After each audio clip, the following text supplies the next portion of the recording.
Hello everyone, welcome back to our course on heart rate based training. This is part 2 of our 3-part series.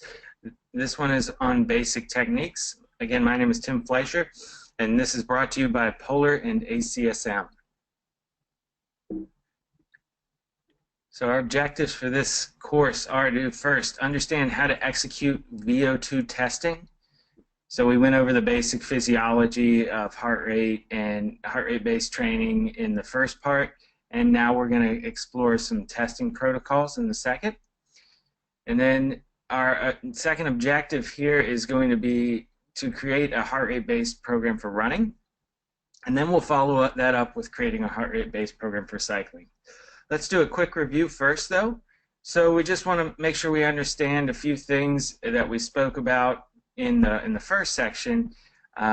Variables you may want to consider: the FIT principle, so frequency, how often you're doing something; intensity, how intense you're doing something. So remember that heart rate is a physiological measure of intensity.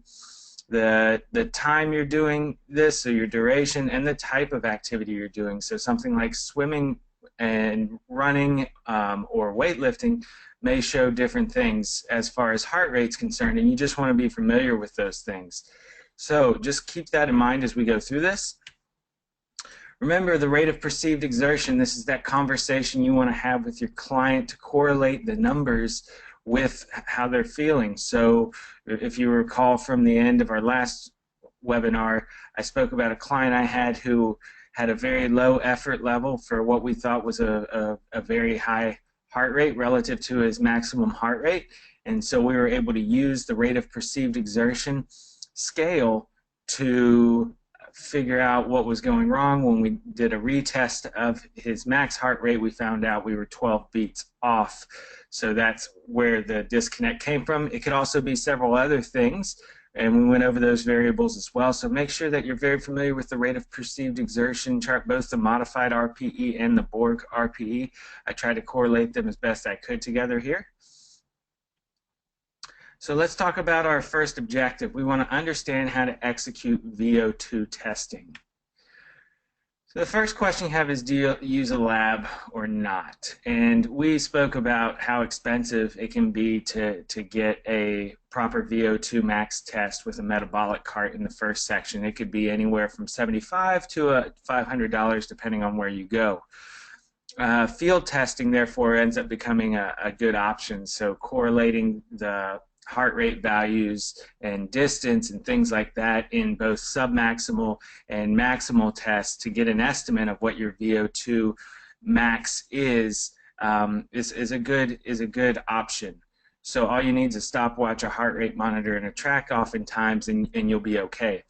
You also have the Polar Index, and we spoke about this in the first section as well, where this is a taken at rest, and it's based on multiple factors. You wake up in the morning, you click start on your Polar watch, and they have their own algorithm which takes into account heart rate variability, activity, height, weight, and gender, and gives you an estimated VO2 score.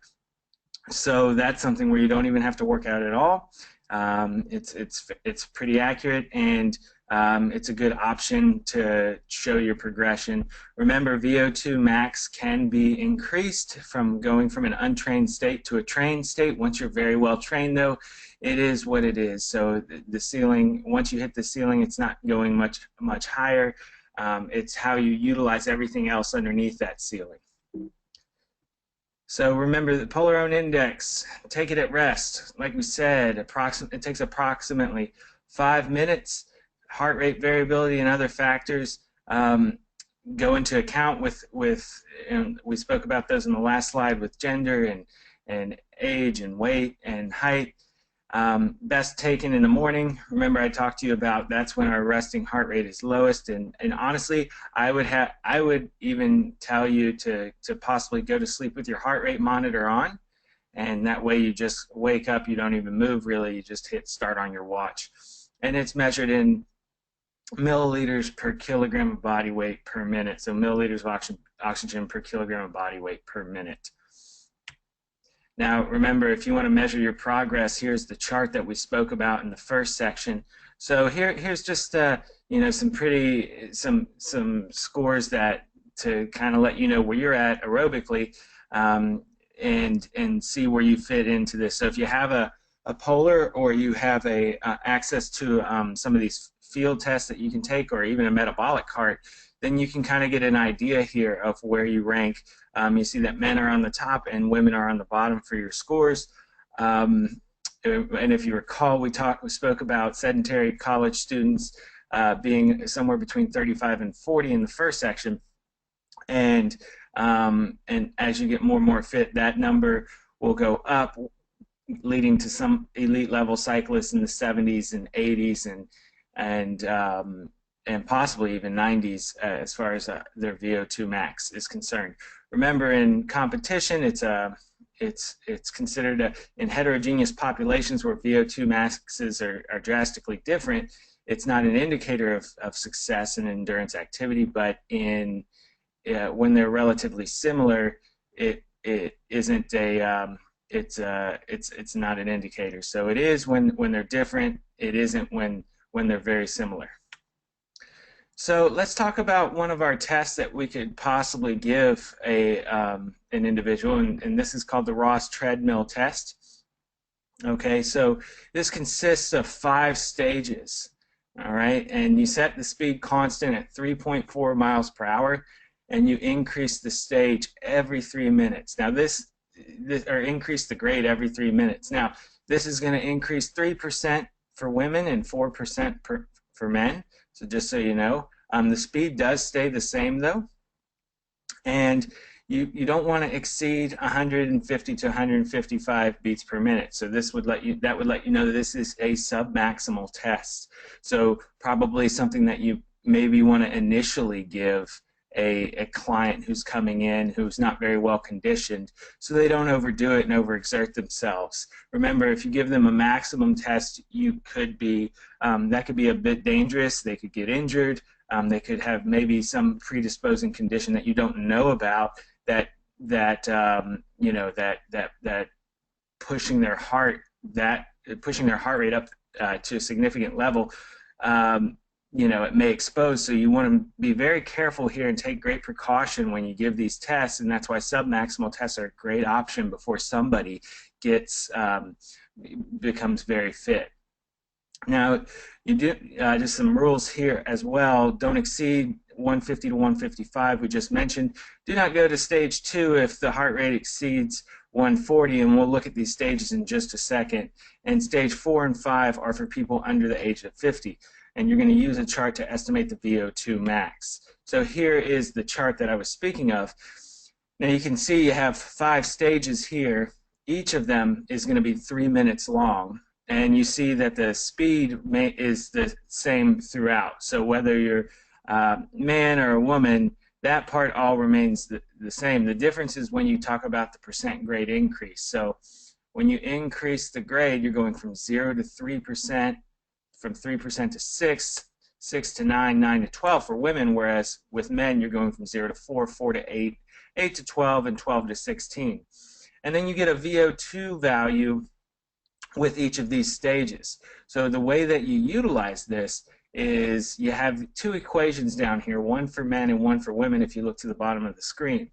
So you insert the VO2, so whatever stage they make it through, you insert the VO2 from the table.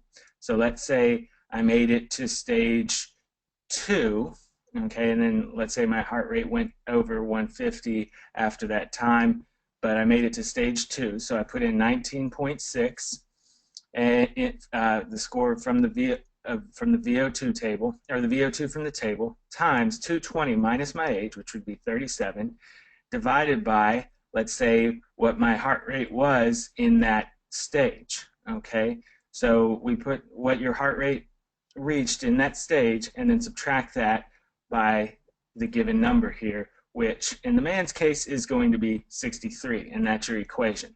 So EXHR just means exercise heart rate. That's the heart rate that you reach during that stage. So let's say it reached 150. subtract that from 63, and then we're all set. So that's how you utilize it, and it'll give you an estimated VO2 score. And again, it's a submaximal test.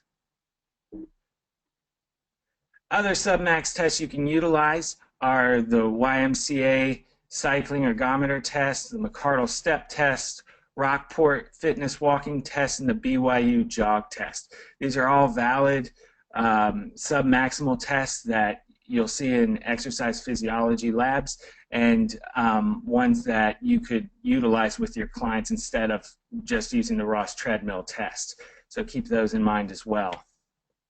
Now, a near-max test that you may want to give, and if you have a Polar watch, the reason we're going to include this is because you'll be given a Cooper test score on your Polar Flow app.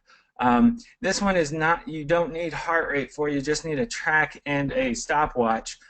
And what you do is it estimates your VO2 max based off of a time trial run. So you find a track, let's say a 400-meter track. You go out, you hit, after a good warm-up, you hit start, you run as hard as you can for 12 minutes. The distance you cover in that time in meters, you put into the equation, or if you'd like to put it in miles, you have the equation down below. You can put that in there. And then if we stick with the equation up top, though, we just subtract 504.9 and divide that by 44.73. So so that will give you an estimate of your VO2 max. Now, if we talk about cycling, okay, then we talk about threshold testing, and this kind of goes into when you get into power and heart rate. So when you talk about, this is a pretty common test, a 20-minute time trial test. They call it an FTP test, a functional threshold power test that you'll see. Now this is an estimate of, this is a 20-minute test to give you an estimate of the power you can sustain constantly if everything's going just perfectly and everything's just right and you're having your best day ever. It's an estimate of what you could possibly hold for 1 hour. And so based off of the power you could hold, you get an estimate for your lactate threshold heart rate as well during this test, so that's why we're going to use it. But if you have a power meter and you're into cycling, or you have clients who are into cycling, or you're thinking about getting into cycling, that's a good thing because you'll be able to correlate power and heart rate together. So I just want to offer this test to some of you who may be interested in cycling and getting into that line of work with running. So this was developed by Dr. Andy Coggan, a PhD from the University of Texas, actually, Human Performance Lab, and he developed this this protocol. And so the way it works is you get on the bike and you warm up just 5 minutes, easy zone 2 spin. All right, if you just have a heart rate monitor, you can utilize that, so zone 2 level. And then after that, he has you do 3 by 1 minute. 100 RPM, that's revolutions per minute with maximum power. So basically, go as hard, spin pretty hard, as hard as you can for 1 minute, and then take a break for 1 minute, just a real easy spin. So, and then do that 3 times. And then after that time, you do a 5-minute easy spin, so cool down a little bit, your body's nice and warm. And then it's 5-minute all-out power, so as hard as you can go for 5 minutes. And so this should be painful, okay? And you want to pace yourself out to where that you can hold this power high for 5 minutes. After this 5 minutes, you're going to do 10 minutes easy spin. So again, you're back down in that zone 2, you're cooling off a little. This will fatigue your muscle a little bit, so you get this 20-minute estimate will end up giving you a more accurate number of what your possible 1 hour power will be. After that time, you're going to go ahead and take the test. Now this is a 20-minute sustainable power test. So you need to make sure that you don't spike your power or spike your efforts throughout the test. You want to be constant, and so you have to kind of estimate what you can hold, the effort level you can hold for 20 minutes. Now this is going to be zone 4, zone 5 heart rate work. You go at a constant effort level, which should be very hard for 20 minutes. At the end of that 20 minutes, you should be ready to just die, just really tired, okay? So this is a max test. You see that from this 20-minute, your numbers, if you're working with power, you take about 95% of the average power, and that's considered your functional threshold power. So if you average 300 watts, you just take 95% of that, and that would give you your 1 hour power. Your average heart rate over this time, however, is considered your lactate threshold heart rate, or an estimate of it on the bike. So you can utilize that as your lactate threshold or your anaerobic threshold, and that's how you can use it with heart rate. So if you're using heart rate and power, you can get both of those numbers.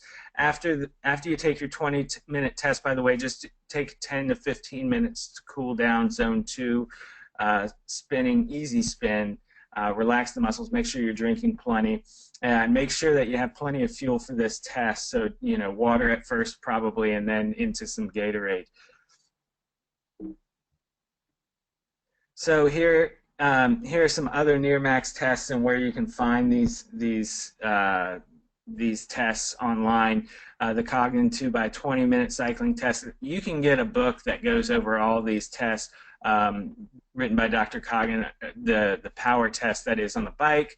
You've got here's a few resources for some other near max tests you could utilize if you like, with the Bruce treadmill test being a very common one that's utilized a lot. So remember, if you're going to be doing near max testing, though, conditioning is very important. How often should you test? Well, approximately every 6 weeks. I think is pretty good. Remember, you're not going to, once you're fit, your VO2 max is pretty much what it is. But one thing that can increase is your anaerobic threshold. So if you think about it, like, you know, the amount of that VO2 max that you can actually functionally utilize, that's a good way to think about it. And so you can bump that up. And so you want to test every 6 weeks or so. Now, even if you want to use these tests as workouts, that's a good idea. So I'll often use that 20-minute test that gives you the estimate of your 1 hour power as just a workout. It's a really hard workout, and you get good fitness from it. So if you're fit, then just go ahead and do some of these near max tests just as a workout if you're well rested. Speaking of rest, it's probably a good idea before you take these tests, take about 2 or 3 days and really rest your muscles. So do some active recovery work. Just make sure you're fresh so you get a more accurate number. And remember, as your aerobic fitness improves, heart rate will decrease at a given workload. So, you know, if you're utilizing power on the bike, for example, you'll see that those power numbers will go up as your heart rate will be able to stay lower. So you may be able to push 285 watts for 20 minutes at, let's say, 175 at first, 175 beats per minute, and then 6 weeks later you're pushing, you know, 295 watts at, or let's say 290 watts at 172 beats per minute. So you became, you know, more economical in the way that you were working there. So let's talk about our second objective. Let's talk about learning how to do some heart rate run programming. Now, the way that we're going to divide this up is we're going to give you beginner, moderate, or intermediate, and advanced running programs. So the beginner is maybe some training background, but you know, you're coming right off the couch, or you know, and you're not very well conditioned, so you're able to walk briskly, or maybe you can even run at a very, very slow pace for 1 hour. So that would be what we call a beginner. Moderate, intermediate runner, 18 to 28 miles per week. So this would be probably, you know, most of the, you know, you're an active runner, you like to run out, run outside a couple times a week, and then maybe a long run on the weekend. Advanced runner, regular runner, 28 to 50 miles per week, able to extend your longest run greater than two hours. You like to run, you probably compete in a few marathons a year at least, and you should be fit enough to run within zone 2. Remember, we spoke about zone 2 in the first webinar, and the thing about zone 2 is it can be rather frustrating because it's a pretty low heart rate and a pretty low intensity. So if you start off, if you're in the beginner or even moderate running programs, you may have to walk in this zone for some time. Well, a very fit individual will be able to run in this zone, so they'll be able to have a lower heart rate and be able to run for an extended period of time in zone 2. Because they're that fit, they can keep their heart rate that low while putting forth effort and running. So keep that in mind. An advanced runner should be fit enough to run within this zone. Now your beginner program, let's say you're going to start off 2-3 times per week. Normal durations 30 to 50 minutes. So great place to start. You know, one thing that's real nice about this is you say, oh, 2 to 3 times a week, I can do that. I can put in 30 to 50 minutes.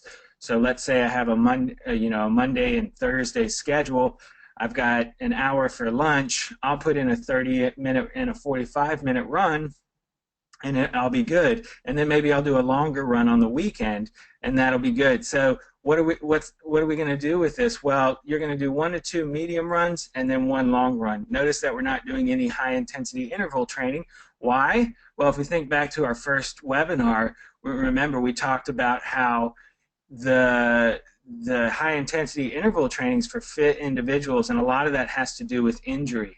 So we don't want to injure ourselves early, and we also want to enjoy this time. I think the mental aspect of it, of building a habit, is very important. So when you start to get into those upper level zones, they are not comfortable. And at this point, we want to build habits. We don't want to discourage you. We want you to enjoy coming out and training. So just take it easy at first. Now, with a moderate or intermediate program, we're going to up the frequency. Remember, think about that FIT principle, frequency, how often we're doing something. So 3 to 5 times per week. So normal duration is going to be a little bit longer, our duration, so the time, 50 to 60 minutes. And then the longest run is going to be a bit longer than what we were doing for our beginner program. Now, this is going to be 1 to 3 medium runs, 1 long run, and 1 interval run. And we'll go over what these mean, the medium runs, long runs, and interval runs later, but this is just the way that you set up the program. So what you need to know right now is that you're starting to increase frequency, you're starting to increase time, and then you're starting to increase intensity as well. Okay? And of course the type is running. So the advanced program, here we go, more frequency, 5 to 6 times per week, normal duration 60 to 80 minutes, with your longest run being over 2 hours. So that's a long time. So 150 minutes, right, that's about 2.5 hours. That's a long time to be running. So you want to make sure in this that you have your fueling strategies down pat, that you're drinking enough, that if you're exercising in heat, you want to be acclimated, and you will be by this time. You've been running for quite some time. Remember, you're doing some pretty high mileage here. So this consists of 2 to 3 easy/medium runs, 1 long run, 2 interval/tempo runs. So the intensity and the variation starts to differ a little bit with the types of runs we're doing. So let's talk about these types of runs a little more. We have the long run, we have an easy run, we have a medium run, and we have a tempo run and an interval run. And just there's an asterisk next to the easy run, and all I want to tell you about that is that that's for more experienced runners. Remember, we talked about advanced runners being able to run in the zone 2. That's what that's about. So that's how we're going to differentiate the long run from the easy run. Easy runs are going to be for experienced runners only. So your long run, what's the goal? Well, the goal is to build basic endurance. You want to exercise long enough to cause fatigue. So this could mean different amounts of time for everybody. But what we want to keep constant is that the intensity is to be kept very low. So when you're going out to run a zone 2 run, remember, you may be walking for some of this at first, and it can be frustrating, but just stay with it, stay with the program, right? Trust in the process, and understand that you'll be running in zone 2 if you stay with it. So, but walk, keep it in zone 2. If you're doing heart rate based training, you want to do this and just get through it. You may want to include some zone 3 towards the end for as you start to if you're a moderate client or you're towards the end of your beginning program. Zone 2, remember, it'll build endurance by fat oxidation, your fat oxidation capability. Remember, I talked about your ability to utilize fat is gonna go a long way in your aerobic success. And then zone 3, it's just a little bit more intense to zone 2. You're gonna build up resistance to fatigue, just like you will some in zone 2, but you'll be going a little bit faster, so maybe closer to a race pace, let's say for a marathon. Now, easy run, remember, this is for your experienced runners. So your goal is to build up your total training load or mileage. So this is zone 2 as well, and this is like that long run except for experienced runners. And what you're trying to do is you're trying to utilize fat as a fuel source. So you're trying to go long. A lot of individuals will start these workouts, experienced individuals, mind you, will start these workouts, somewhat fasted. So they may wake up in the morning, have a cup of coffee, and then go for their long run, and they start eating or taking in fuel possibly 30 minutes after they start running. And what they're trying to develop here is better fat oxidation. You just want to make sure, and it shouldn't be killing you, right? So you shouldn't be dying during these runs. It should be easy, conversational pace, so zone 2 only. And then what you're doing here is you're getting good recovery. You're sparing muscle glycogen, and you're not hurting. You're building up that resistance to injury and fatigue. So that's the goal. It's for experienced runners and very fit individuals. Let's just keep that in mind.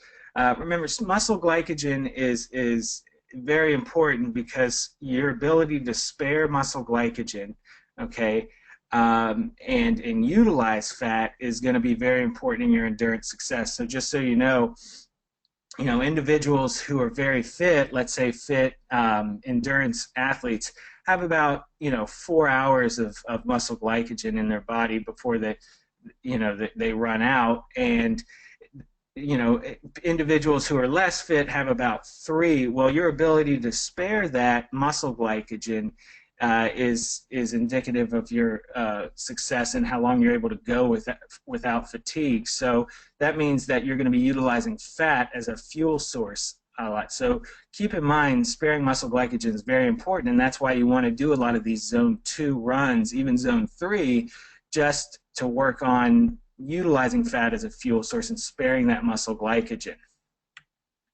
Now, medium runs, your goal here is to build endurance and aerobic capacity. Duration's usually around 1 hour. Now, this is zone 2, zone 3, so just a little bit more intense than zone 2. So a little bit more pounding on the joints, but not much.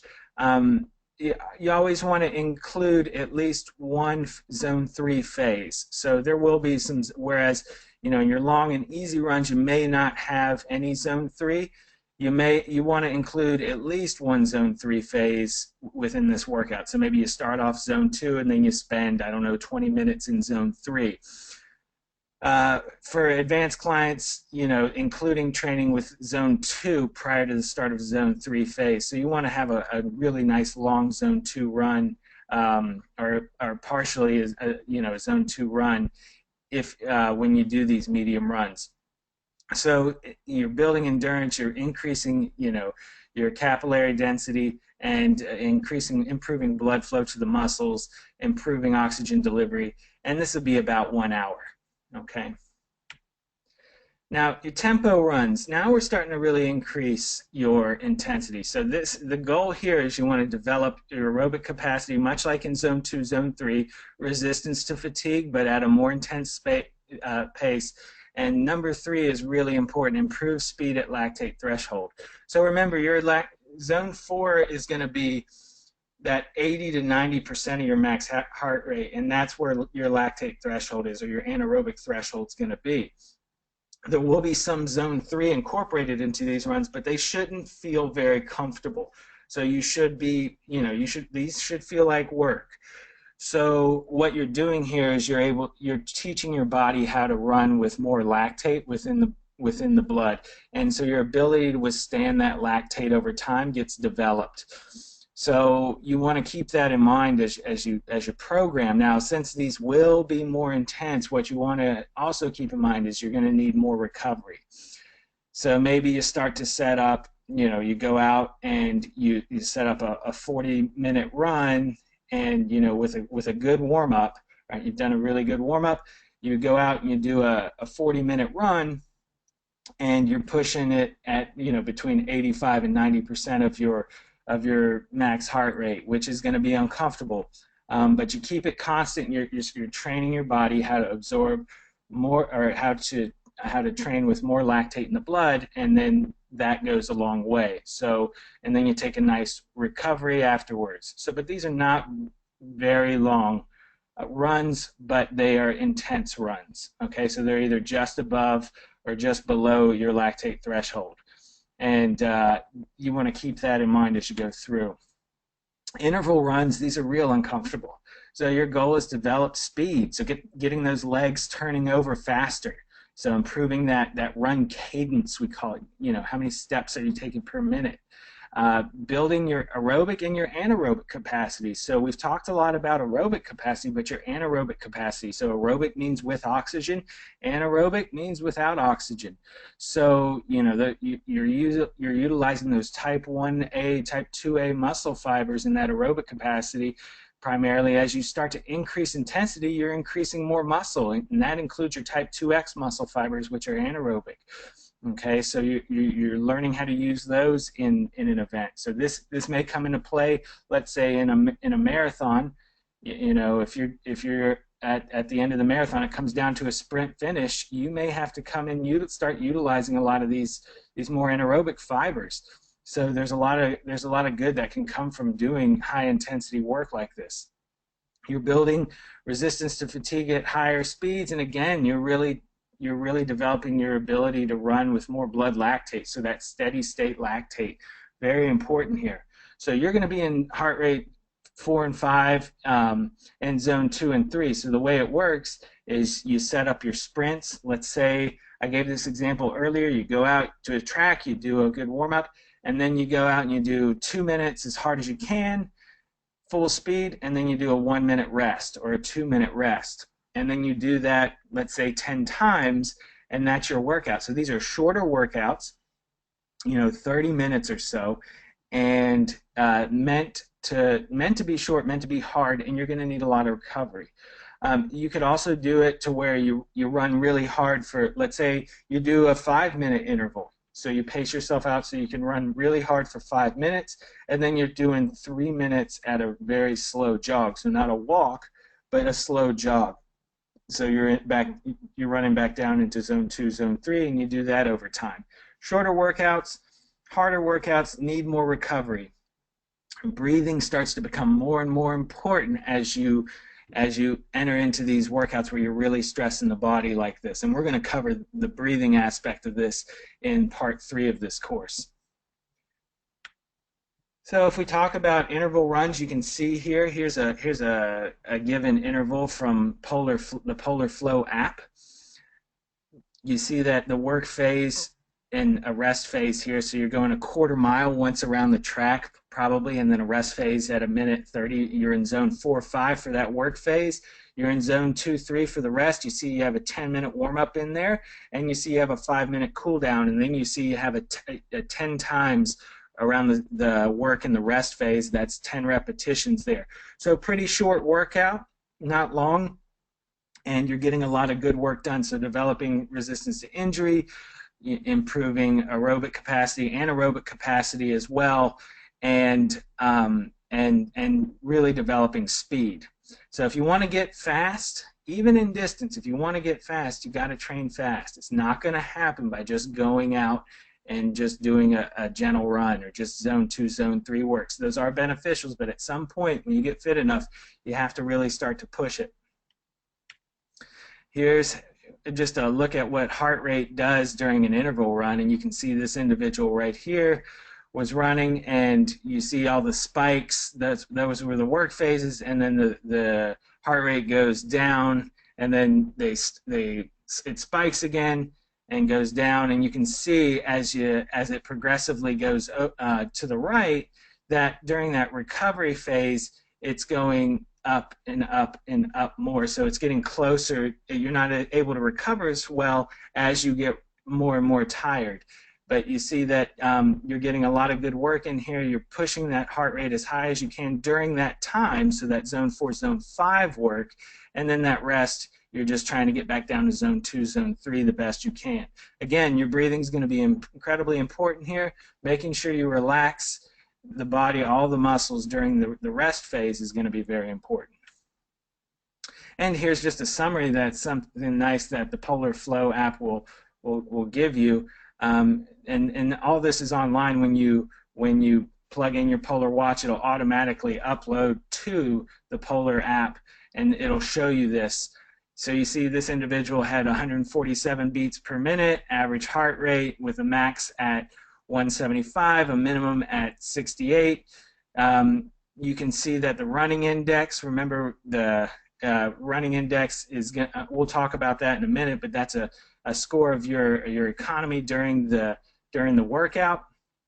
And you get a caloric expenditure, you get an average cadence. Remember, that's how many times you're turning over the legs. So what was your average cadence, the steps per minute you were taking, and then what percentage of fat were you burning in calories, and how intense was this training load, how demanding was it on you, and that gives you an idea of how much rest you may need to take.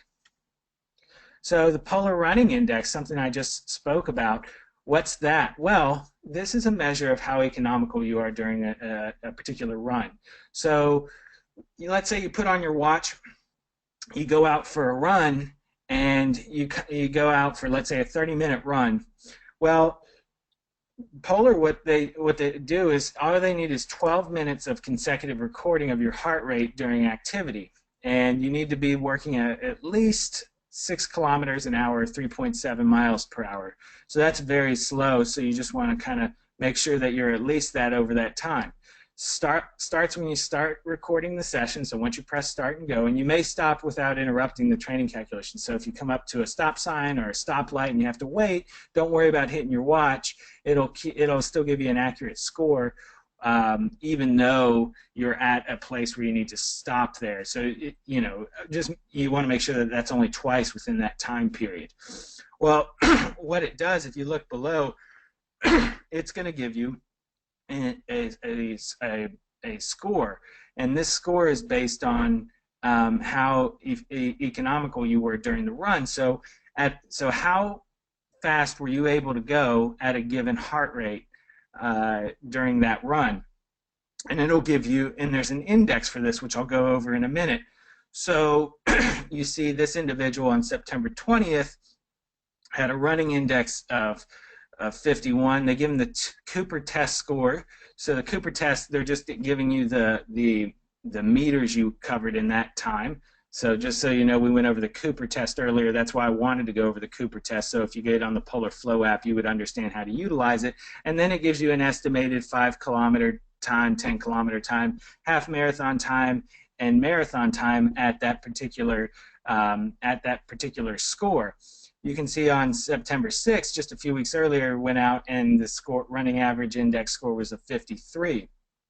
So all you want to know right now about that is that I was more economical, or this individual was more economical on September 6th than they were on September 20th. Now, why could that be? Well, we talked about the various reasons your heart rate could be elevated during a training run. Maybe it was the heat one day.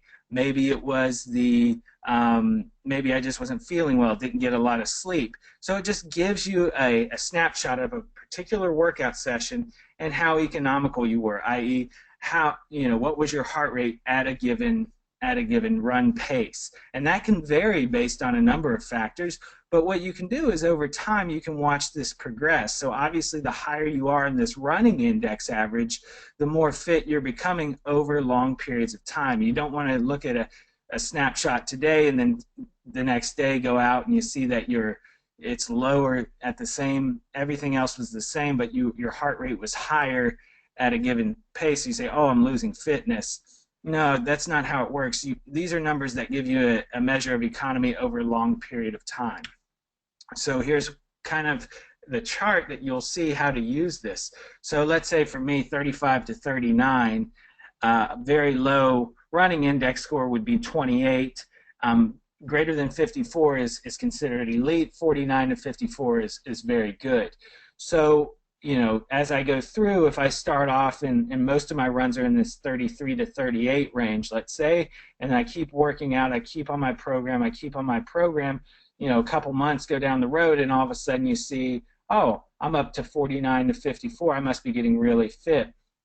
You know, I'm within that range. So it's good to utilize to look at your progress over time. And remember, it's not a VO2 max score or anything like that. What it is, it's just a measure of how economical you were during the run. So what was your heart rate or what was your intensity at a given pace of running? And that's what it takes into account. Now, remember, you just want to be careful with how much you infer from that because there are various things that can affect your heart rate. That's why I said over time it can be a very good thing, but maybe it's not the best thing to look at on a day-to-day basis. So here's the Polar Running Index for women as well. And again, it's the same thing, same idea, just different scores. Okay, and here's how you can kind of look at it over time. So you see, this individual at the beginning of January was, you know, at 43 or so, and then you come all the way to March after some training, and they're all the way up into 40, you know, 48, 49. With, you know, sometime in February they were all the way up in the upper 50s. So they were doing pretty well, and you can see over time how it's a good measure of, hey, I'm gaining fitness. This is good, and that's really what you want to use it for. So it's a nice tool to utilize to see that, but you don't want to use it on the day-to-day again. All right, so let's talk about heart rate training in cycling. So cadence and heart rate go together, so you want to keep that in mind. So if you have a cadence sensor, so this is, you know, how many times you can spin the wheel around, you know, get your legs around in a minute. One revolution would be one turn of the crank all the way around from 12 to 12. So revolution, you can pick one up for 20 bucks at a local bike shop. So I would honestly recommend that you get, with your heart rate monitor, get a cadence sensor if you're on the bike. If you're a triathlete or if you're if you want to get into cycling, it's a good idea. I would also recommend that you get some sort of power meter. So this is a measure of output, so what you're putting into the bike, and where heart rate is a measure of what's going on in the body.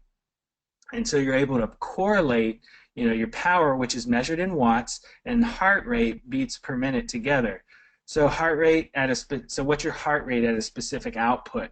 And this is something you can look at over time, and again, something you can utilize in that cognitive FTP test if you like.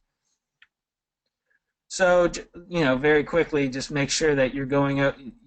All your programs include a warm-up, a work phase, and a recovery phase, and a cool-down phase as well. So this is just a nice chart to look at that. Cycling programs, we'll talk about it the same way. So beginner, moderate or intermediate, and advanced. So some training background, able to ride continuously for about an hour, we'll say for beginners. Moderate or intermediate, we'll talk about, you know, regular 3 times a week cyclists, able to extend the longest ride to about 3 hours. Maybe on the weekend you get one long ride in. And then advanced, you're doing 4 to 7 times a week and able to ride for, you know, your longest ride extended to more than 4 hours, able to adjust the intensity carefully over a series of intervals. So when I say go 80% of your max heart rate, you know what that feels like. Okay, so you're able to look at your heart rate monitor as well as you can feel it you get a good sense of where you're at intensity wise, just like an advanced runner. Should be fit enough to ride within zone 2 for long periods of time. All right, so let's talk about the types of rides that we would talk about. So an endurance ride, this is your zone 2 ride. These are those longer rides. You know, one of the benefits of cycling is that you're able to go for longer periods of time and it doesn't beat up your body. You know, there's not the constant pounding like there is in running. So it's a nice, if you know, some individuals can't run because they either have a hip problem or something like that. So but they still love cardiovascular fitness, and you know, cycling and swimming can be great options. Tempo ride, this is going to be more zone 3, zone 4. And then what's called a sweet spot ride, it's going to be zone 4, lower end zone 5, so just above that 90% mark. And that's kind of playing with that lactate threshold again, like we talked about. So a lot of zone 4 work, but starting to play in zone 5 a little bit. And then you have high intensity interval training rides, which are zone 5. And those are those really uncomfortable rides, just like in running, but produce a lot of get a lot of physiological benefit out of them. So your endurance ride, this is going to be primarily zone 2, zone 3. This is great for base training. You know, this is something that, you know, with the high intensity interval training and with everybody trying to really boost their power numbers, it can get ignored because you know, it's just not, it doesn't feel hard. And so individuals oftentimes will say, hey, it doesn't feel hard, so I don't think I'm getting, you know, I'm getting good fitness out of it. But remember, you're training your body at this point how to go for longer and keep the intensity low, and how to oxidize fat. So it is necessary. It most certainly is necessary. You know, if you're time crunched, though, I understand that it can be, you know, I don't have time to do this, and so I'm going to stick with the high intensity work and the sweet spot work, and I understand that. But this is a great, you know, make sure that if you have the time that you're including these rides. You know, and what it trains you to do is how to maintain a very low heart rate for an extended time period. So it builds up that fat oxidation. You're able to get a lot of miles on the bike, and you're able to focus on your cadence work, so able to keep a smooth pedal stroke. So during these long rides, what you'll see are individuals do what's called single leg drill work, where they'll take one foot off one pedal and just pedal with the other leg at a low intensity, and see how smooth they can go around the wheel, around the wheel with just one leg.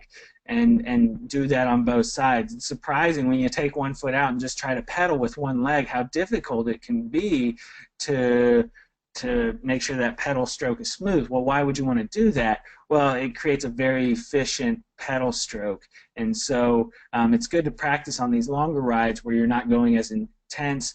Do some single leg drills for a time and really focus on your cadence, making sure it's nice and smooth and not choppy. Okay, you don't want to go out there and really go all out. You know, at one point I was all obsessed with high intensity interval training on the bike, so I went out and I just did a ton of the HIIT training because I said, yeah, I want to improve my lactic threshold, I want to improve my FTP. And so when I would go out on my long rides with my buddy, he would just be going along at an easy pace, and I wouldn't be able to keep up with him. But what I would do is I would just go really hard, and then I would slow down a lot, and then I would go really hard and slow down a lot, because that's the way I trained. Well, this, you know, he was just able to go nice and easy, and in that zone 2, zone 3 area where I hadn't trained very much. So it's real important that you do that, and that you work on maintaining a constant cadence over extended period of time with your low heart rate. Tempo rides, longer intervals, steady state work. So now you're starting to get up into this zone 3, zone 4 area, and let's say, you know, lower zone 4. So steady state work, teaching your body how to deal with more blood lactate, and that's important. So your ability to take on that steady state work, and that is kind of what I was alluding to with my experience with endurance rides as well. You know, only training at high intensities, extremely high intensities, has benefit, but you need to be able to handle, you know, certain amounts of blood lactate over longer periods of time, and you want to train your body that way. So can you go harder, a little bit harder than endurance riding for longer periods of time? So you can even set these up at low tempo intervals where you're going zone 3, zone 4 for 30 minutes, and then you're back down into zone 2, zone 3 for 10 minutes, something like that. Okay, so the goal is to start working on that steady state lactate, longer intervals, and able to go at higher intensities. Sweet spot rides are pretty interesting, and they're kind of a new concept that has come out in the past, I guess, 10 years or so, where people have been really focusing on this. This is primarily zone 4, some zone 5 work. You use longer intervals, but they are intense, so a bit more intense than the tempo ride intervals. So they're going to be a little bit shorter, but your ability to go 15, 20 minutes at this upper end zone 4, lower end zone 5 work, and ability to increase, just like in the tempo rides, your ability to handle more blood lactate over time, it's a good thing. Not as much recovery required as the high intensity interval rides, and quite frankly, it's a little bit more functional because you're going longer. So if you are an Ironman triathlete, half Ironman triathlete, or even you like to do criterium races, which are shorter, more intense races, just on the bike, then these are great for you. And I would argue that they're even great for ultra cyclists, people who like to do, the Race Across America challenges and things like that. Teaching your body how to ride with more blood lactate is always a good thing. But remember, as you increase this intensity, just make sure you balance that with proper recovery time. And so make sure you're rested for these workouts. Make sure that after these workouts, you're performing proper recovery techniques. So whether that's taking an ice bath or taking, using compression boots or whatever, or going for a gentle swim afterwards, make sure that you're taking your time with your recovery. So great for pushing that anaerobic threshold. So remember, we talked about VO2 max can't be increased once you're very well trained, or isn't likely to go up much. Well, your anaerobic threshold can, and while as you get more and more fit, these gains will decrease more and more, as in you'll be seeing lower and lower increases. You can still increase your ability to work at up and around lactate threshold for longer periods of time, and that's what these sweet spot rides do. High intensity intervals, again, these are 1 to 2 times a week. If you're in season, in a race season, you want to make sure that you're probably only doing 1 of these a week, 2 at best. And this is if you're racing on the weekends. So we're going zone 5, all out. These are those 2-3 minute intervals, eyes rolling in the back of the head. You're on a trainer or something like this. I have one of those Wahoo kickers in my room, and I hop on the bike. I don't look forward to these days. Some people do. They're very painful, and they're very short. So they're between 30 and 45 minutes maybe. 3 minutes all out, 2 minutes rest, or 3 minutes all out, 3 minutes rest. You could set them up in a variety of ways, but they're meant to push that anaerobic threshold and that get you into a very uncomfortable place, because you do have great metabolic adaptations as you get to these higher intensities. They're shorter. Make sure you're rested. Make sure that, again, just like the sweet spot rides, that you're giving yourself adequate time to recover afterwards. And make sure that you're fueled adequately as well. So in summary, we've gone over how to execute proper VO2 testing. So giving you some ideas, certainly not every idea. There are a lot of different ways to test for VO2, but we give you some maximal tests, how to create a heart rate-based training program, so the basic ideas in running and in cycling, and really give you an appreciation on how to start to structure these workouts. So in part 3, we're gonna go over some different ways that you could possibly utilize heart rate and to be an effective coach. Some ways that you may not have been thinking about that may be very relevant to helping you in these disciplines of running and cycling, and to build a stronger program for your clients or even for yourself. So I look forward to seeing you then, and thanks for joining me this hour.